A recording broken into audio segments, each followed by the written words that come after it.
20.000. Nah, ayo.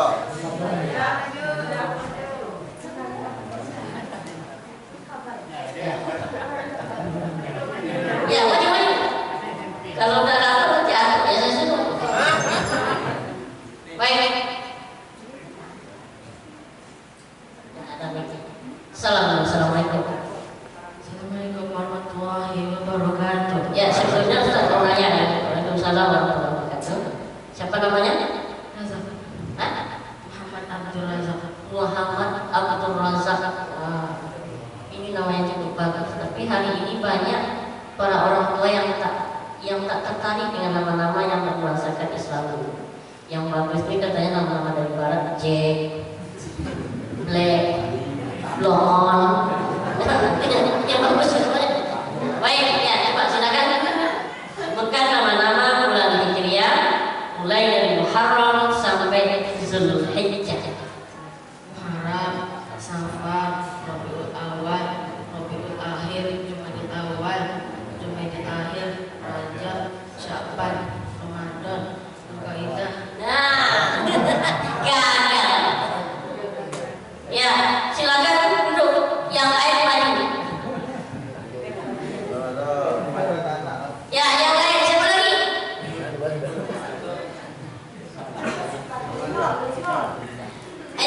Ayo sayang. Siapa yang bisa menyebutkan nama-nama bulan Hijriah dengan betul?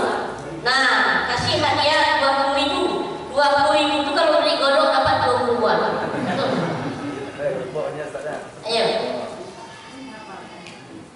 Tidak ada yang mau ya? Ya baik, tidak ada yang mau ya. Selamat manusia yang menipu. Jemaah yang dimuliakan oleh Allah Subhanahu wa Ta'ala, ini merupakan suatu kelemahan kita. Baik kita selaku orang tua daripada anak-anak kita. Nah, kita banyak yang tak hafal. Jemaah yang dimuliakan oleh Allah Subhanahu wa Ta'ala. Dalam rangka tabligh akbar menyambut 1 Muharram 1443 Hijriah ini, ada beberapa hal yang ingin disampaikan kepada kita. Beberapa poin saja Pak ya. Kalau 3 poin, 1 poin 1 jam berarti 3 jam. Sanggup Pak? Sanggup? Kalau jemaah sanggup, mohon maaf saya yang kesana. Nah, jemaah yang dimuliakan oleh Allah Subhanahu wa Ta'ala, kalau tentang sejarah penanggalan di bulan Hijriah itu, tadi mungkin sudah disampaikan oleh Ketua Pengurus kita Bapak Dr. Muhammad Yusuf Akbar. Nah, kemudian berikutnya yang ingin kita sampaikan itu adalah dengan berakhirnya tahun dan memasuki tahun yang baru, artinya sudah genap 1 tahun berkurangnya usia kita. Jadi jangan bangga pula kita ketika anak-anak kita berulang tahun katanya. Nah, ini kesalahan yang luar biasa yang kita tengok. Ulang tahun anak-anak kita, lalu dibelikan kue sama emaknya, dibelikan lilin sama ayahnya. Nah, datuknya pun ikut nyium lilinnya. Setelah nyium lilin ditiup, baru tepuk tangan. Apa yang dibaca? Panjang umurnya, panjang umur. Tidak ada umur tambah panjang, tambah pendek umur kita ya. Kalau gigi kita mungkin ya tambah panjang. Tapi umur kita ini tambah pendek. Andai kata jatah umur yang Allah berikan kepada kita sama dengan kehidupan Rasulullah SAW, lebih kurang 63 tahun. Sekarang umur itu sudah kita habiskan 62 tahun, 11 bulan, 29 hari. Berapa jatah kita ini?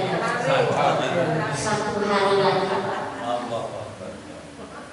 Pertanyaannya untuk kita adalah, akankah usia yang tersisa 1 hari ini akan bisa ditebus dosa dan kesalahan kita dengan taubat kepada Allah?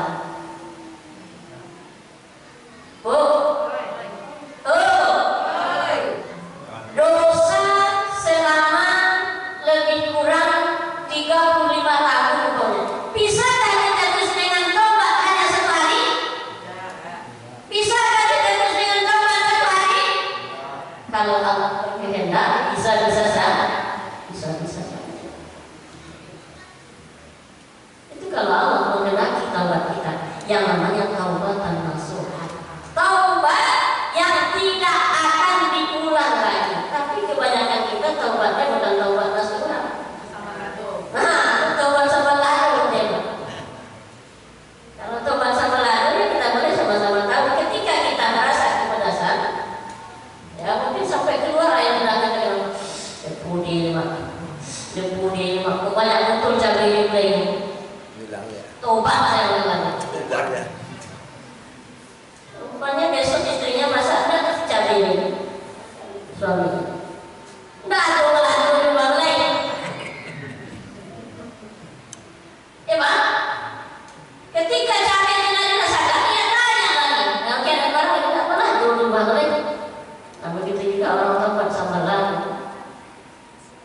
Ketika suatu saat dia bertobat, sorenya kembali lagi dia ke asal. Nah jemaah yang dimuliakan oleh Allah Subhanahu wa Ta'ala. Artinya apa? Artinya waktu kematian itu semakin dekat kepada kita. Kalau kematian semakin dekat kepada kita, pintu kubur sudah menanti kita. Wa idza ja'a ajaluhum la yastakhirun sa'a wa la yastaqdimun. Apabila ajal seseorang itu sudah datang, sudah sampai masanya, la yastakhirun sa'a, tak dapat diundur walaupun sesaat. Ya Allah, anak saya yang kecil bulan depan wisuda ya Allah. Ya Allah, anak saya yang bungsu bulan depan menikah ya Allah. Undurlah kematian saya ya. La yastakhiruna saat, tak dapat diundur walaupun sesaat. Wala yastaqdimun, dan tak dapat dimajukan walaupun sesaat. Mungkin ada di antara kita yang katanya mereka sedang bosan hidup. Ya Allah, bosan saya. Tidak tahan saya lagi ya Allah menengok perangai suami saya ya Allah.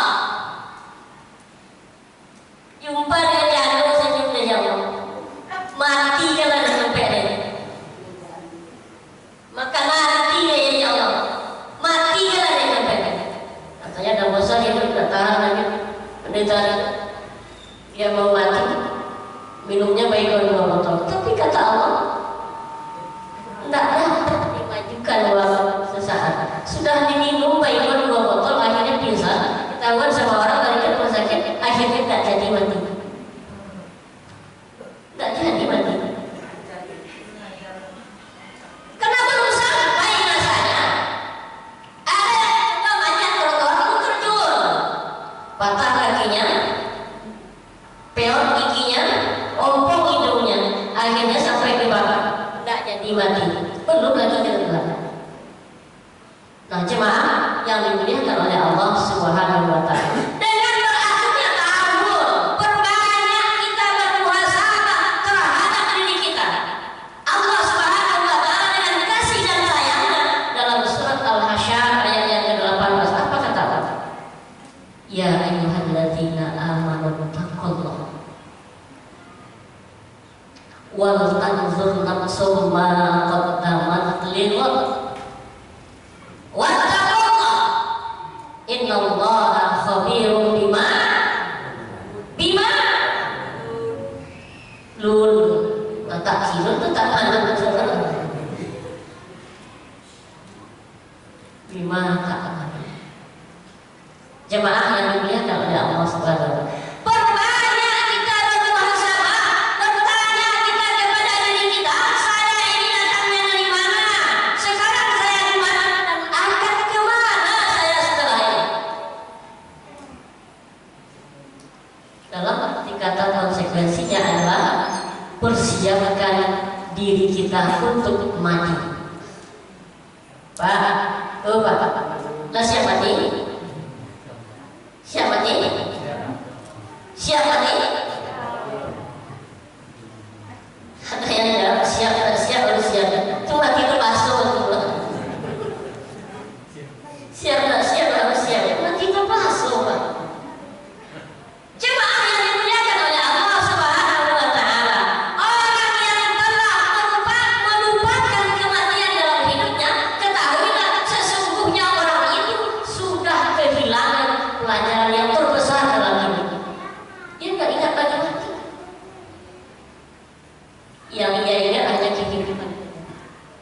Tayo tanda hari kiamat. Tayo tanda asa kubur tuh. Kalau sampai Pak Tadong udah orang diazab dalam kubur, mungkin tak ada orang korupsi di dunia ini, Pak. Tahu korupsi, Pak? Tahu korupsi, Pak? Apa? Korupsi itu bahasa halus, bahasa dasar Jermannya mencilok kawan. Nah, memang yang dimuliakan oleh Allah Subhanahu wa Ta'ala. Wahai orang-orang yang beriman, kata Allah, bertakwalah kepada Allah. Wa'budu nafsu ma qaddamat lillah. Dan hendaklah setiap diri. Nah, kalau dikatakan oleh Allah setiap diri, artinya kita setiap insan ini memperhatikan apa yang diperhatikan, apa yang telah dipersiapkan untuk hari esok.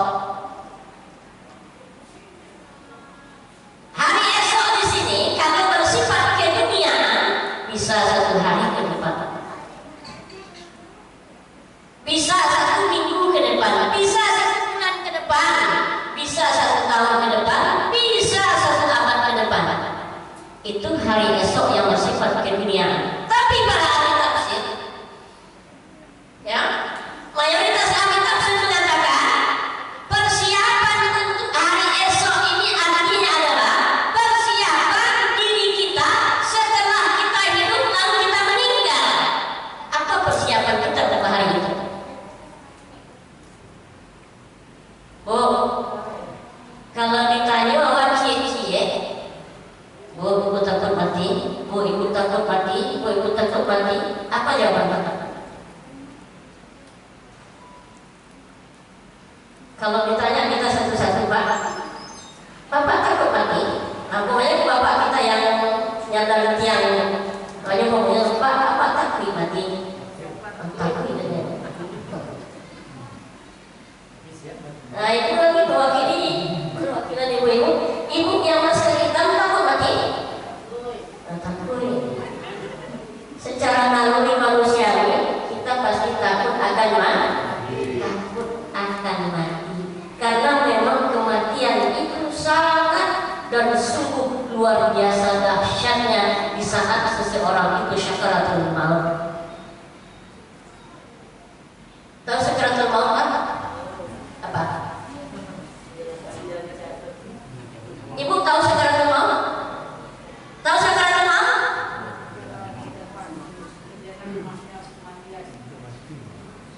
Bahasa awaknya dah cie-cie awaknya. Lah cie-cie awaknya, cie kaki cie ke bawah. Tapi tak ikut mati. Nanti 2 hari 3 malam tak cukup. Sakaratul maut tapi tak dicabut mereka.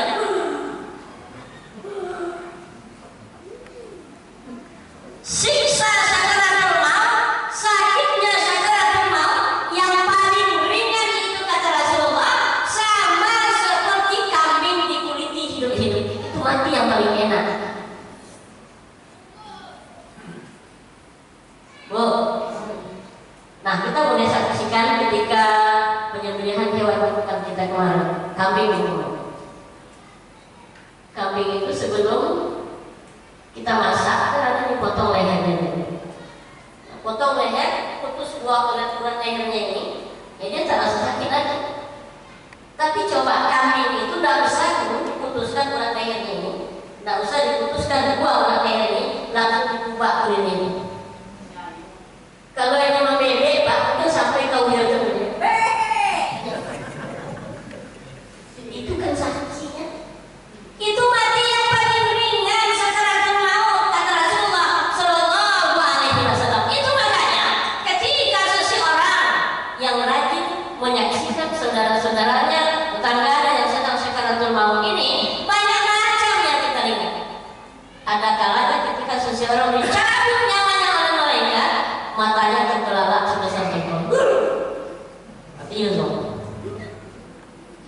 Belalak mampus menang di gol. Ada kalanya ketika nyawanya dicabut oleh mereka, lidahnya terjulur satu jengkol, mati langsung. Dan ada kalanya seseorang itu dicabut nyawanya oleh malaikat. Kata-kata yang terakhir keluar adalah la ilaha illallah, dan dia mati dalam keadaan tersenyum dan tertawa. Ada orang ditolak. Nah, ada orang ditolak. Paling cabut nyawanya adalah kedua orang mati tolak aja dia tengok.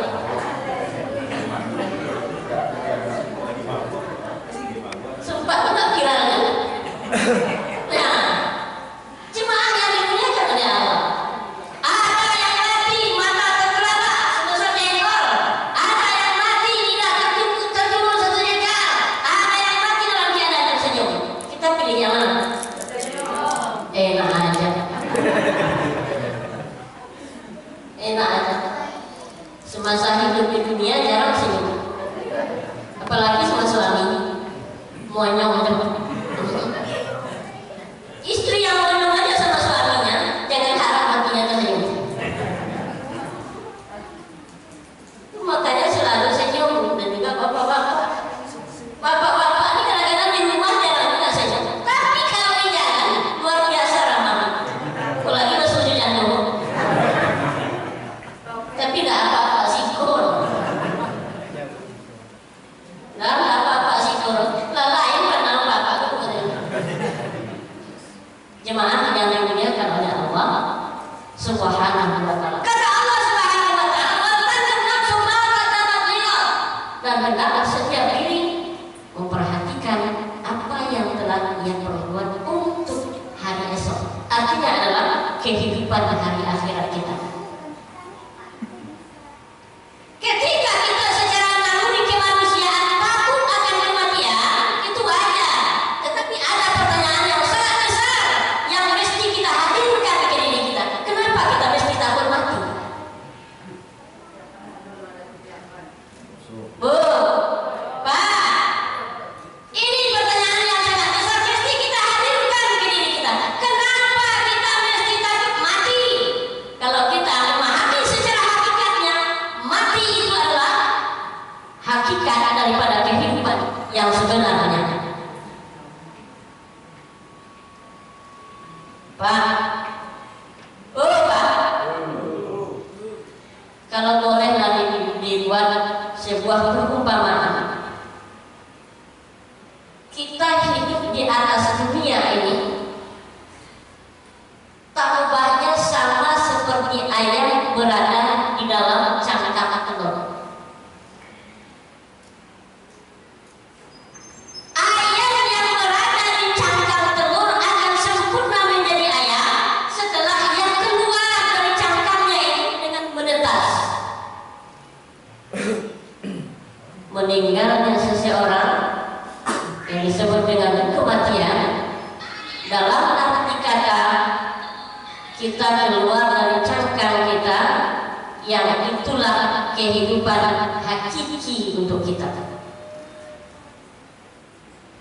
Lalu kenapa manusia takut dengan kematian? Di antara penyebab manusia takut kepada kematian itu adalah yang pertama, rukun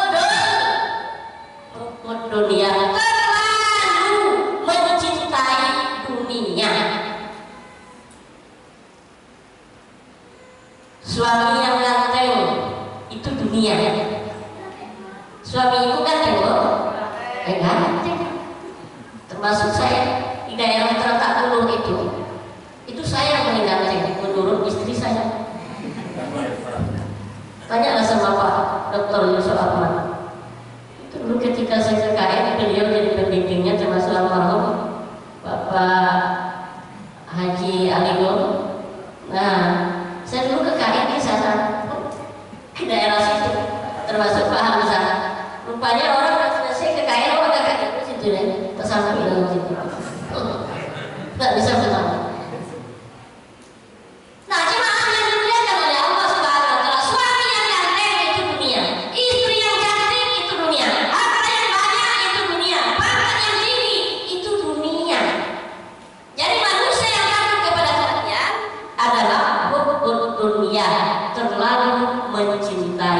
dunia.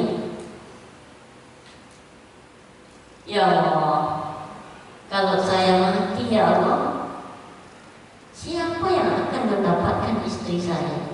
Ya terserah kalau mati. Itu hak veto atau budaya oleh taat dihormati. Dan jangan pula kita memberikan satu janji kepada dia. Kalau sempat saya mati, kamu jangan beristri atau suami lagi. Nah, ada itu anjuran dalam Islam.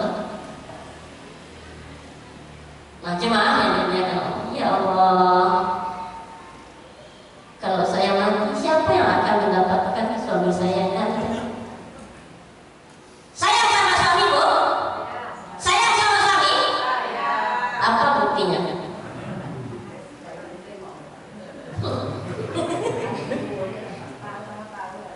Kalau bapak-bapak ditanya sayang sama istri, sayang sama istri, yang intinya suami sayang istri, istri sayang suami. Sebelum menikah dia berjanji banget, kalau kita menjadi suami istri, kita sehidup semati. Dunia ini milik kita berdua. Mati kita sekubur bersama. Ah, bohong itu.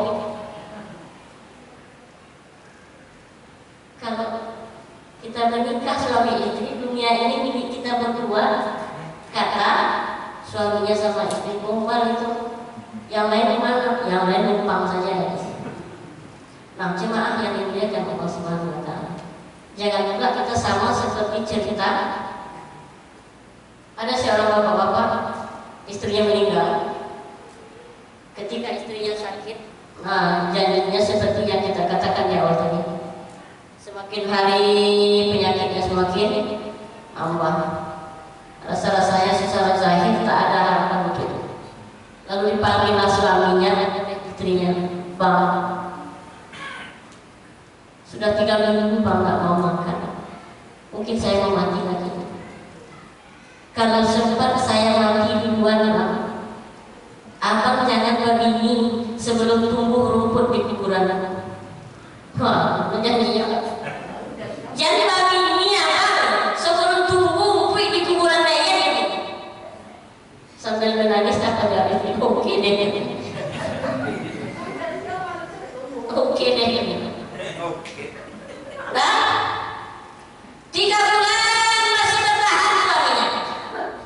6 bulan masih bertahan suaminya. Sampai 1 tahun dia merenung, memang tak enak namanya hidup sendiri. Terpikirlah, nak membini lagi. Tapi janji almarhumah tadi, jangan abang menikah sebelum tumbuh di kuburan. Tengok kuburannya, orang dia tumbuh ini, maka udah 1 tahun kan itu tumbuh ini. Wah, mulai cari. Setiap sore dibawanya air itu siramnya. Lalu orang yang menengok geleng-geleng kepala. Luar biasa Bapak. Lama hati ininya diulang setiap sore dia ingin minum. Sampai 1 bulan. 1 bulan tanahnya kering itu disiram tumbuh lagi rumput. Alhamdulillah. Nah, jemaah yang dimuliakan oleh Allah Subhanahu wa taala. Inilah yang menyebabkan manusia takut akan kematian, salah satunya adalah hubud dunia, terlalu cinta kepada dunia. Yang kedua, yang menyebabkan manusia itu takut kepada kematian, dia sadar dengan sesadar-sadarnya bahwa dosanya jauh lebih banyak ketimbang amal. Sadar loh. Sampai mana? Kok sampai dan mati sini tak ada amalkan itu. Habis lebih bijak-bijak daripada kita. Jemaah yang dimuliakan oleh Allah Subhanahu wa taala. Oh, itu jemaah yang dimuliakan oleh Allah Subhanahu wa taala untuk menyayangkan diri kita. Rajin-rajin kita baca Al-Baqarah 28 itu. Kaifa takfuruna billahi wa kuntum amwatan fa ahyaakum, summa yumeetukum, summa yuhyikum, summa ilaihi turja'un. Dosa Allah. Bagaimana kamu ingkar kepada Allah? Kalau mau ke pasar, Pak, pasar Julia. Kok ingkar ya? Ya.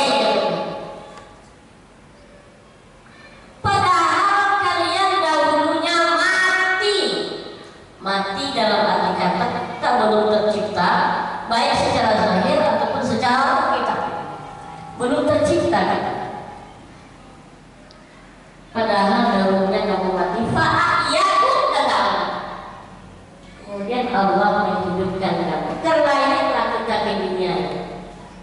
Terlahir kita ke dunia, berapa kita lamanya hidup kita nggak tahu. Coba tunjuk tangan kamu. Siapa yang tahu waktu matinya? Tahu ya? Siapa yang tahu? Iya kan? Siapa yang tahu? Nah, kok sampai tahu mati kita bahkan mau mana? Nah, sebulan menyelamatkan itu Pak. Sebelumnya terserah kita. Itu kalau tak, tapi kita tak tahu jemaah yang dimuliakan oleh Allah. Semua itu. Kemudian Allah mematikan kan hidup kita di alam kubur. Coba kita perhatikan ketika kita berada di kubur. Ibu-ibu di belakang udah mulai ngantuk kenapa? Ustaz dari tadi cerita mati ini. Awal adalah mati dia udah. Gimana yang dimuliakan oleh Allah? Coba kita perhatikan kubur. Seberapa budayanya, seberapa budayanya, paling lebar kuburannya 2 dan 4 meter. Tunggu lama. Ada orang kalau lagi kuburannya seberapa meter?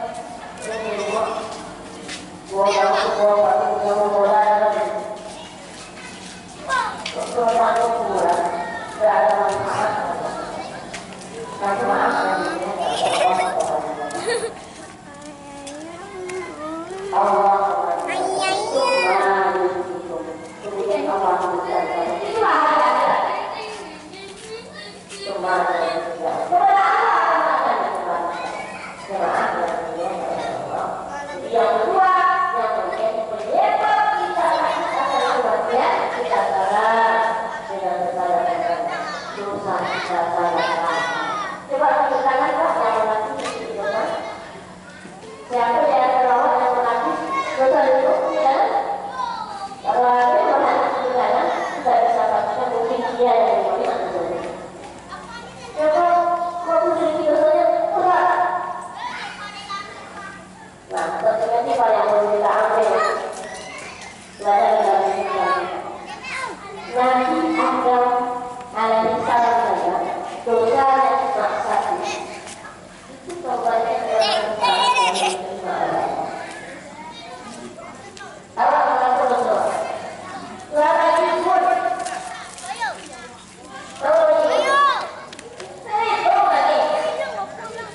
tapi dengan kasih sayangnya Allah, sayang begitu itu tak nampak sekarang. Tapi ada juga saja berada seperti orang sampailah dosa itu kelompok mungkin tak nungguin dalam orang. Makanya ada tentang buku di dosa. Nah, itu tergantung ada dosa kita. Kalau sempat Allah himpikan dosa kita. Kalau dia ini Tuhan masih ada kesempatan untuk dosa. Berapa lama kita ada 200 tahun? Siapa saja? Rabbana zalamna.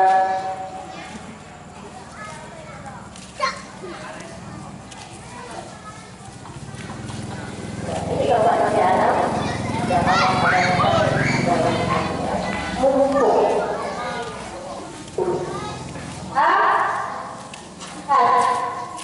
Dan berapa besarnya kita tahu berbanyaklah taubat kepada Allah. Banyak taubat kepada Allah tak cukup hanya membaca kalimat istighfar. Astagfirullahaladzim. Apa lagi ada yang banyak istighfar masalah? Mungkin bersama silakan.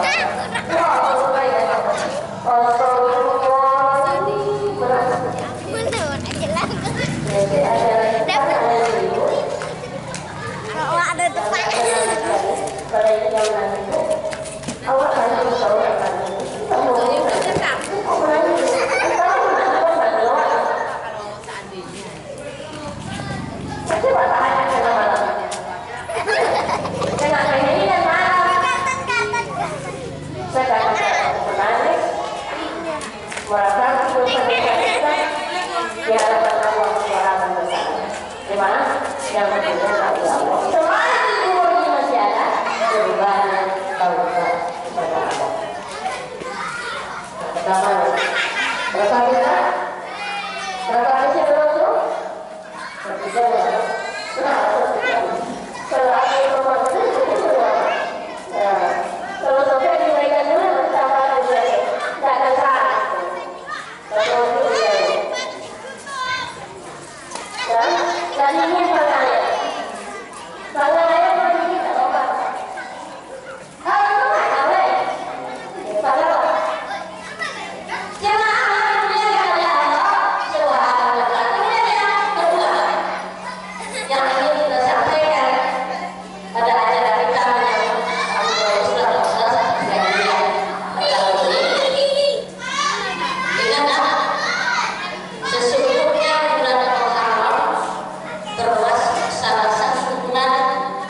yang Allah punyai. Inna iddatasyhuri indallahi isna asyara syahran fi la yauma khalaqas samawati wal ardh.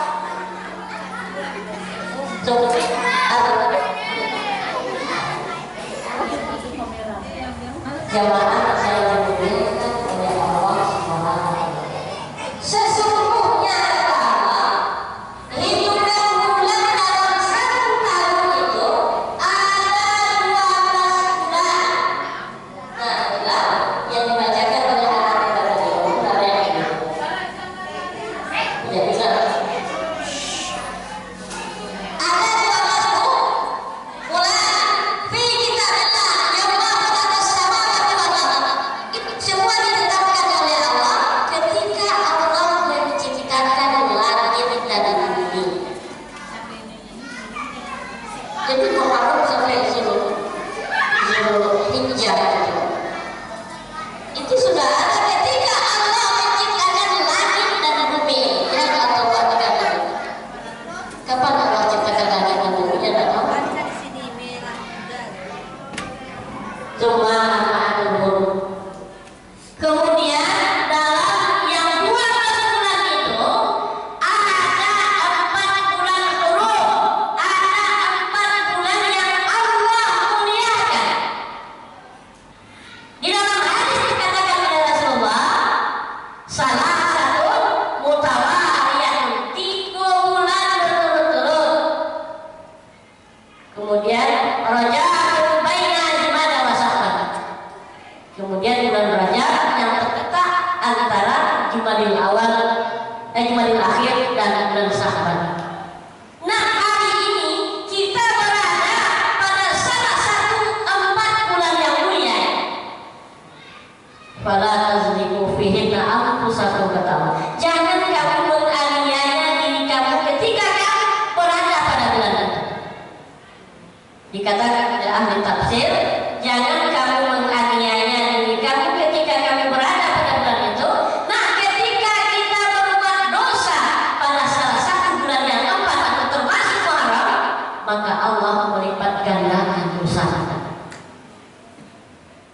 Dan sebaliknya, ketika kita berbuat amal soleh lillahi ta'ala, Allah akan melipat gandakan pahala yang akan diberikan kepada kita.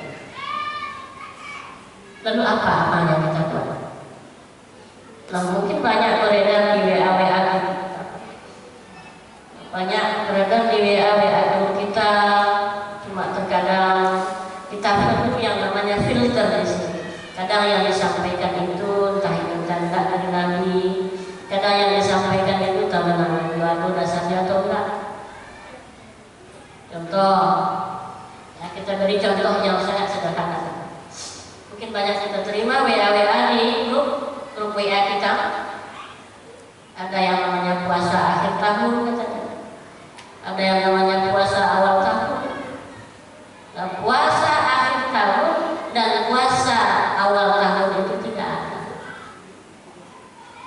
Kalau kita berniat puasa di bulan Muharram ini, niat puasanya adalah puasa sunnah di bulan Muharram, puasa sunnah di bulan Muharram.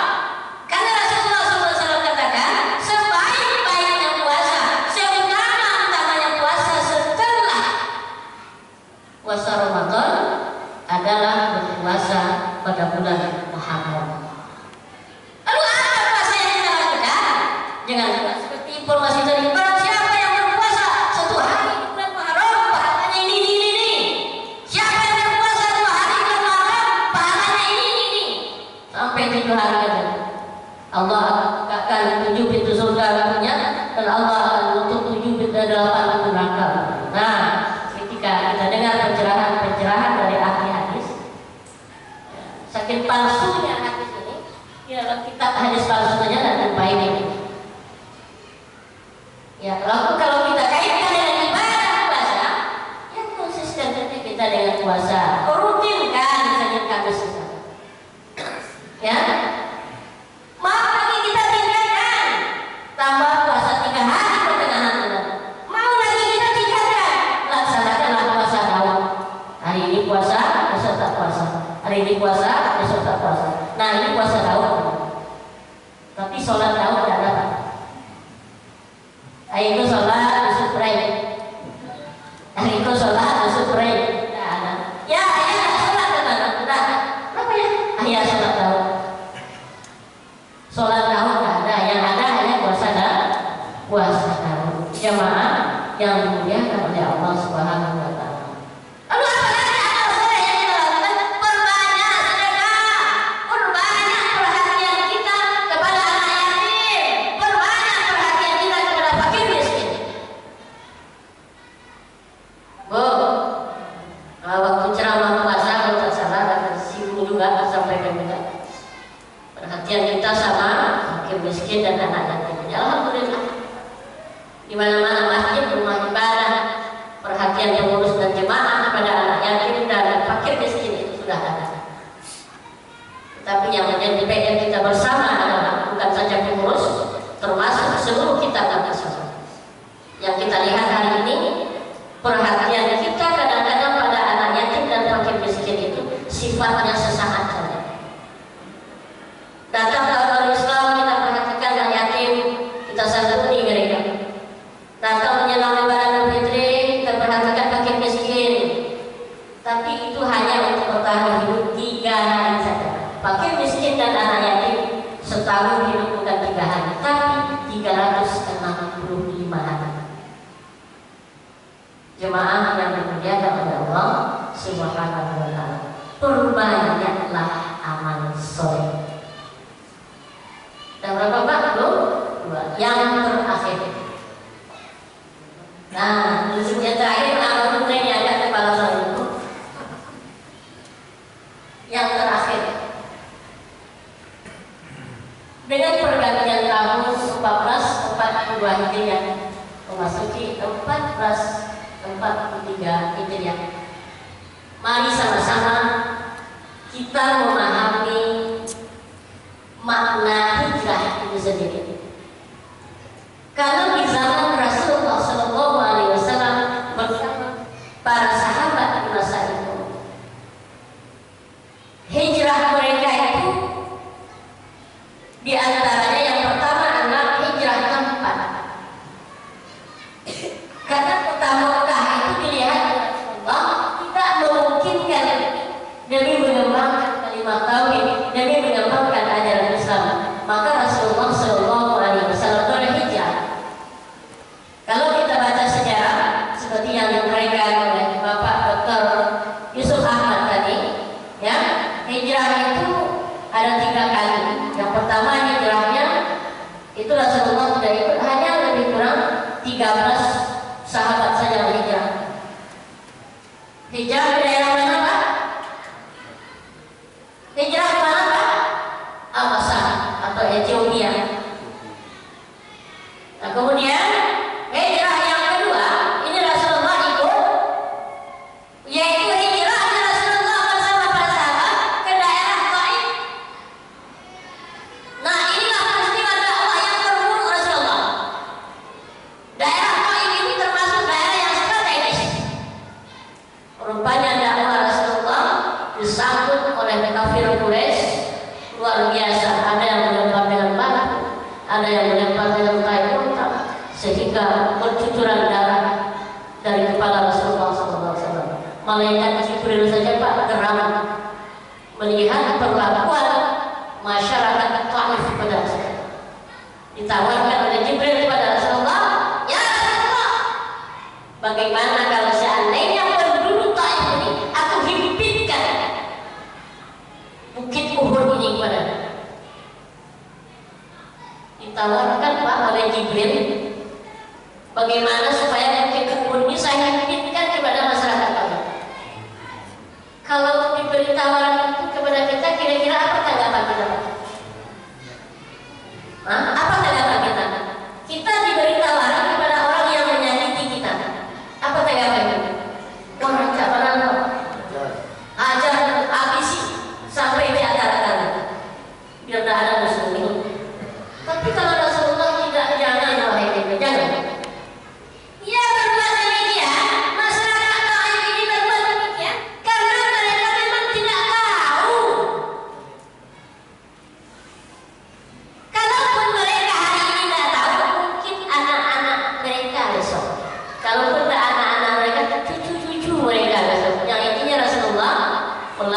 kepada Jibril, jangan diberikan pembalasan kepada mereka. Nah, kemudian hijrah yang ketiga, itulah hijrahnya Rasulullah Sallallahu Alaihi Wasallam dari Mekah Al-Mukarramah menuju suatu daerah yang namanya Yasrib. Nah, sebelum Rasulullah sampai di situ, nama Madinah itu adalah Yasrib. Jemaah yang dimuliakan oleh Allah Subhanahu wa Ta'ala. Kita lihat sedikit sekelumit perjalanan Rasulullah berhijrah. Pak, siapa sahabat yang menemani Rasulullah tidur di rumah itu? Sebelum besok paginya menjelang siang itu berangkat menuju Taif, siapa yang menemani sahabat yang menemani Rasulullah tidur? Bang Toyib. Oh iya, ini bapak tuh menjawab di toilet sering toiletnya. Ya, Rasulullah ditemani oleh sahabat yang namanya Ali bin Abi Thalib. Jemaah yang dimuliakan oleh Allah Subhanahu wa Ta'ala. Rupanya kafir Quraisy sudah mencium rencana Rasulullah untuk pindah ke Yasrib. Lalu dikepunglah rumahnya.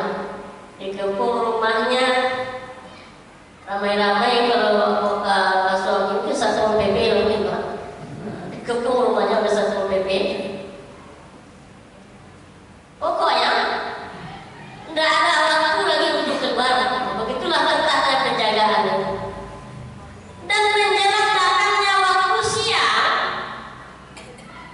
Rasulullah Shallallahu Alaihi Wasallam berpesan kepada Sayyidina Ali, tolong gantikan sampai tidur saya. Pak, tantangannya nyawa ini. Kalau kira-kira awak ada sejadah kan? Jangankan sahabat awak, ayah awak dicari orang.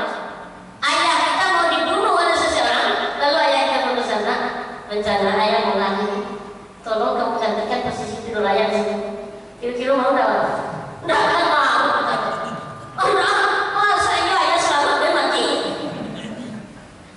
Mati udah sudah layak itu. Tapi Ali tidak siap ya. Ali siap mati supaya Rasulullah selamat. Nah, jemaah yang dimuliakan oleh Allah Subhanahu wa Ta'ala. Lalu dengan kebesaran Allah Subhanahu wa Ta'ala yang berkehendak pada hamba. Lalu kepergian Rasulullah Sallallahu Alaihi Wasallam. Siapa teman Rasulullah pergi? Siapa teman Rasulullah pergi? Abu Bakar itu siapa Pak? Abu Bakar itu siapa? Sahabat Nabi sekaligus mertua. Pertanyaannya bagi kita, ada nggak kita mertua menantu bersahabat hari ini? Ya Pak, paling lama 3 bulan. 3 bulan sudah lama.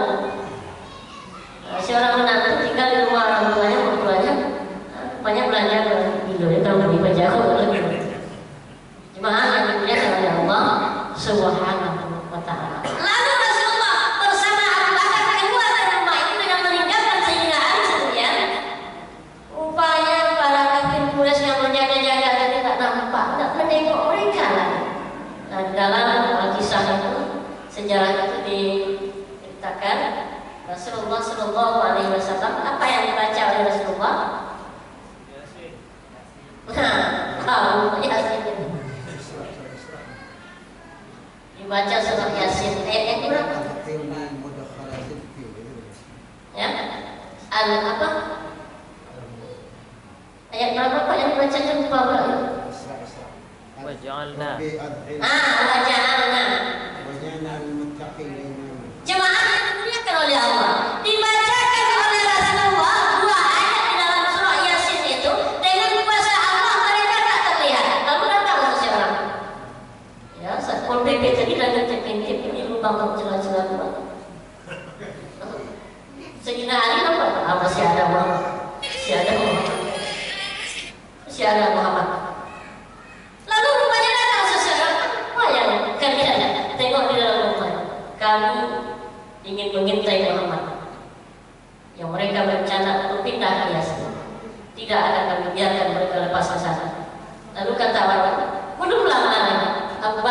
bersama Muhammad lewat. Nah, dengan kesalnya ditinggalkan begitu saja ya, ya karena memang bukan Ali yang sasaran mereka, tetapi adalah Rasulullah. Dia pacu kudanya. Tapi Rasulullah sudah tahu dia diikuti oleh musuh dari belakang, lalu dia bersembunyi di suatu lubang yang namanya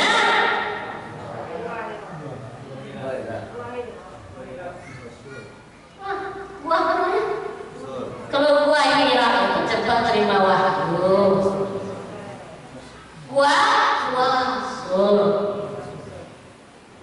Bersembunyi Rasulullah bersama Abu Bakar di Gua Sur karena mereka sudah mengetahui musuh mengejarnya dari belakang.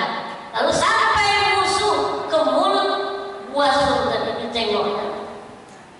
Ya, ditengoknya Abu Bakar sudah menggigil ketakutan. Nah, lalu dalam ketakutan itu dia tengok ada seekor kalajengking yang ingin menggigit Rasulullah SAW. Tapi Abu Bakar rela supaya Rasulullah tidak digigit oleh kalajengking itu. Dia tutup lubang kalajengking itu, lalu kaki Abu Bakar yang digigit, menetes air mata Abu Bakar menahan sakitnya bisa daripada kalajengking itu demi Rasulullah tidak digigit oleh kalajengking itu. Biar adanya ini kandung. Begitu cintanya Abu Bakar kepada Rasulullah SAW. Lalu musuh yang berada di mulut gua, dia tengok, iyo nggak ada di dalam Muhammad. Allah Subhanahu Wa Taala kirim tentaranya. Yang pertama tentara Allah yang dia kirim Spiderman. Basahkan laba-laba di mulut gua itu. Ya, secara akal sehat, kalau ada orang masuk ke dalam, tidak mungkin sarang laba-laba ini seperti ini. Tidak ada orang. Lalu yang kedua, Allah kirim tentaranya burung merpati yang menggarap sarangnya dengan begitu tenang. Kalau sempat ada orang masuk, pasti merpati ini terbang. Tidak mungkin ada orang. Tapi yang sialnya berbunyi cicak. Oh, berbunyi cicak. Nah, timbul rasa ada semacam suatu keyakinan. Jangan-jangan di sini ya. Untuk menghilangkan keraguan itu, kafir Quraisy melayangkan anak panahnya ke dalam, lalu kena gigi Rasulullah patah. Jadi Rasulullah itu tak ada pakai ilmu kebal.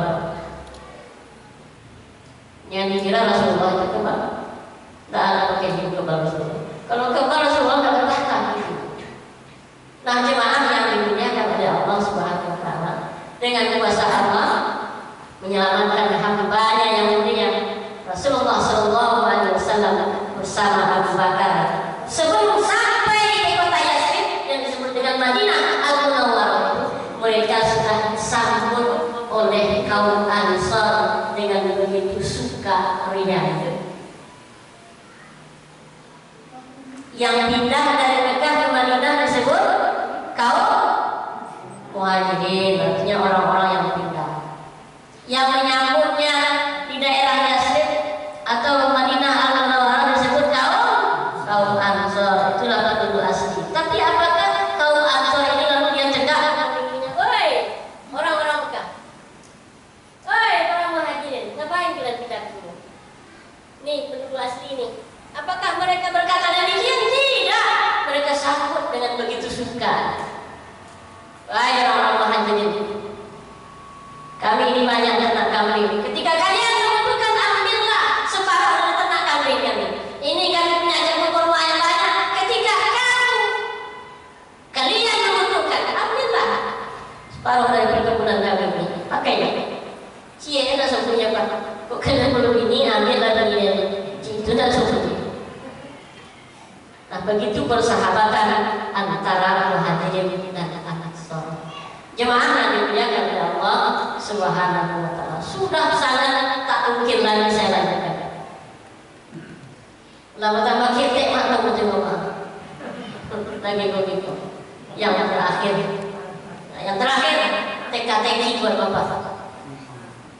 Nah, bukan pertanyaan, tapi semacam teka-teki supaya Pak Inang antumnya yang pula makan bakar ayam sampai ngantuk nanti. Pertanyaannya, kenapa kepala kita yang besar ini bisa ditahan oleh leher kita yang kecil ini?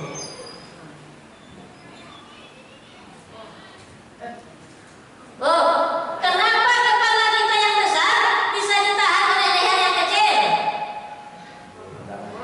Jawabannya hanya satu, karena mata masih terbuka. Kalau mata sudah tertutup, jangan harap kepala ini tahan oleh leher. Pasti dia kecil. Kita buka dulu kawan gimana? Jemaah yang dimuliakan Allah, selamat memasuki tahun baru Islam 1443 Hijriah. Semoga amal ibadah kita jauh lebih baik daripada tahun-tahun sebelumnya. Semoga hidayah dan hidayah Allah diberikan kepada kita. Amin. Ya